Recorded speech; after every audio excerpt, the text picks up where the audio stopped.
พี่น้อยละตลาดมืดพี่น้อยนี่เครื่องนี่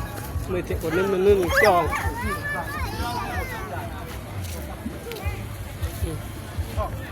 เห็นละตลาดมืดนะเครื่องคล้องวัตถุสิ่งคล้องทุกอย่างตลาดมืดทุกอย่างเลยพี่น้อยทางผู้เสียผู้สาวผู้บอกผู้บ่าวเลยทุกสิ่ง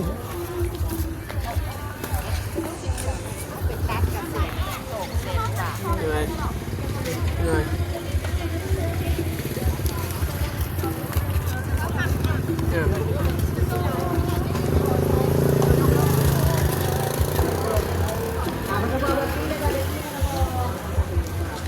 จัดหน่อยเ